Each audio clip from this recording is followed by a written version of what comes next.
প্রিয় দেশবাসী, প্রিয় মুসলমান ভাই বোনেরা, আসসালামু আলাইকুম রহমতুল্লাহ বরকাত। দেশে প্রবাসে আমরা যারা আছি সবার প্রতি আসসালামু আলাইকুম রহমতুল্লাহ বরকাত। আমাদের আমার ইউটিউব চ্যানেল থেকে আমি কথা বলতে চেষ্টা করতেছি। দয়া করি সবাই শেয়ার করবেন, কথা বলবেন। আজকে প্রথমত আমি আমাদের বাংলাদেশের যে বিশ্ববিদ্যালয়ের ঢাকা বিশ্ববিদ্যালয়ের যে বিপি নির্বাচনের কার্যক্রম চলছে এবং কি চালাইতেছে, তো বিশেষ করে আমাদের বাংলাদেশের যে ঢাকা বিশ্ববিদ্যালয়ের ছাত্র জনতা এবং কি প্রার্থীদেরকে সতর্কতা অবস্থানে থাকার প্রতি আহ্বান জানাচ্ছি। এবং কি আমাদের দেশে যে একটা ষড়যন্ত্র শুরু করছে আবারও প্রথম আলো ডেইলি স্টার তারা তারা এখনও আমাদের যে বিএনপির ছাত্রনেতা যে বিপি পদে গাড়াইছে এবং কি জামাতের যে ছাত্র শিবিরের যেই নেতা এই বিপি পদে খাড়াইছে তাদের বিরুদ্ধে ষড়যন্ত্র করতে চেষ্টা করতেছে এই প্রথম আলো, এই ডেইলি স্টার, আর কি জানি একটা সংগঠন, এর নাম আমি ভুলে গেছি। এরা 3-4 জন মিলিয়ে বাংলাদেশে একটা বিশৃঙ্খলা সৃষ্টি করতেছে। কারণ ছাত্রদলের যে বিপি প্রার্থী সেও জনপ্রিয় এবং কি এই শিবিরের যে বিপি পদে যে খাড়াইছে সেও জনপ্রিয়। তো আজকে এসব জনপ্রিয় দেখি আজকে তাদেরকে যে কোনো দুর্ঘটনা ঘটাইতে চেষ্টা করতেছে। আমি দয়া করি আপনাদেরকে বলবো, সবাইকে বলবো, সতর্ক থাকার আহ্বান জানাচ্ছি। সতর্ক থাকবেন এবং কি বাংলাদেশে আজকে যেই পাকিস্তানের উপপ্রধানমন্ত্রী বাংলাদেশে আসছে, তাকে ধন্যবাদ জানাই আমরা আমাদের দেশের জন্য এবং কি আমাদের সামরিক বাহিনী, আমাদের সেনাবাহিনীকে শক্তিশালী করার জন্য যেই পদক্ষেপ এর কথা বলছে, তাতে আমরা খুশি এবং কি আমরা চেষ্টা করব আমাদের পাকিস্তানের সাথে যোগাযোগ বাড়াইবার এবং কি আমাদের যে বিমান বাহিনীর ট্রেডিং এবং কি বাংলাদেশে সেনাবাহিনীর বিশেষ করে ট্রেডিং এবং কি যুদ্ধ অস্ত্র, পারমাণবিক বোমা বানানোর ট্রেডিং এবং কি আমাদের দেশে মিসাইল বানার ট্রেডিং বিয়ে এবং কি পাকিস্তানের যে যুদ্ধ বিমান তারা তৈরি করছে চীন আর পাকিস্তান, সেই বিমান দেওয়ার জন্য যেই কথা বলছে সেটাও আমরা খুশি। তো আমরা আমাদের দেশের আমাদের সেনাবাহিনীকে শক্তিশালী করার জন্য বিশেষ করে আমি মনে করি যে আমাদের দেশে পাকিস্তানের প্রধানমন্ত্রী আসছেন, তো আমরা চাই আমাদের দেশ শক্তিশালী হোক। আমাদের দেশ যেন কেউ কারোর কাছে মাথা নত না করে, আমি এটাই চাই। আমাদের জনগণের ভাইদেরকে বলবো, পাকিস্তানের সাথে, চীনের সাথে, ইরানের সাথে আমাদেরকে সম্পর্ক বাড়াতে হবে। কারণ এরা হলো আমাদের শক্তিশালী দেশ। এদের প্রশিক্ষণ নিয়ে আমাদের দেশ শক্তিশালী হলে আমরা আন্তর্জাতিকভাবে আমরা শক্তিশালী অর্জন করতে পারব।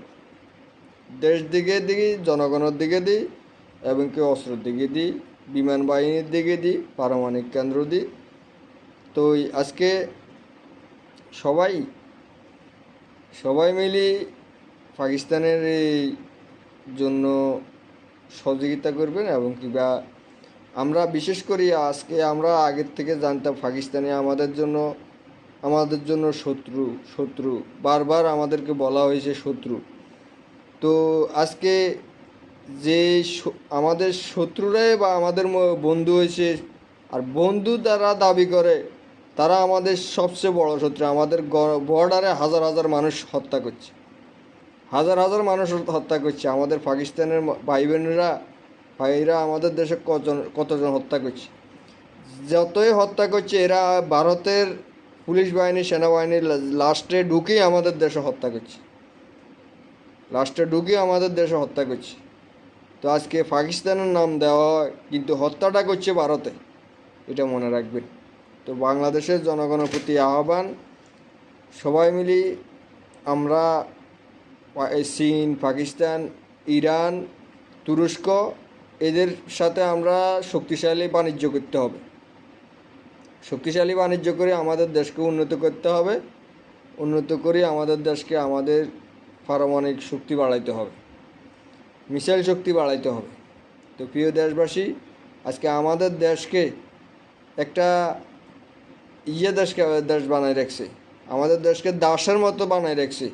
যুদ্ধ বিমান নাই, এই বিমান প্রশিক্ষণ নাই, সেনাবাহিনী নাই, কোনো কিছুই আমাদের দেশে শক্তিশালী এখন বর্তমানে নাই।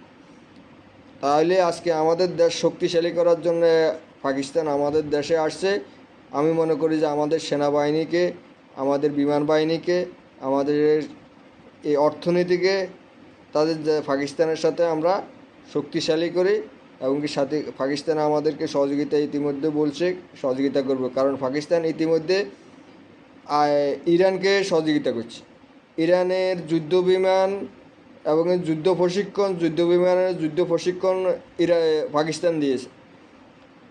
এর পরবর্তীতে পারমাণবিক অস্ত্রসহ সব ট্রেডিং ইরানকে দিয়েছে পাকিস্তান। তো আজকে আমি মনে করি যে এই ইরান যদি এই পাকিস্তান থেকে অর্থনৈতিক শক্তিশালী নিতে পারে, আমরা কেন পারব না? আমরাও পারতে হবে। কারণ আমরা মুসলমান দাবি করি, মুসলমানের কাম তো করি না, করি মুনাফিকের কাজ। আমরা যে মুনাফিকের কাজ থেকে দূরে রাখতে হবে, এবং কি মুনাফিক যারা করবে তাদেরকে নিশ্চিহ্ন করে দিতে হবে। তো প্রিয় দেশবাসী, প্রিয় ভাই বোনেরা, বিশেষ করে আমরা সারা বিশ্বের, আমি মনে করি যে সবার প্রতি আহ্বান, হিন্দু, মুসলমান, খ্রিস্টান, বৌদ্ধ, সবার প্রতি আহ্বান, সবাই যারা ন্যায় নীতি বিশ্বাস করেন এবং কি বিচার এবং ন্যায় বিচার মনে করেন, সবাইকে বলতেছি, সবাই এক কাতারে থাকতে হবে।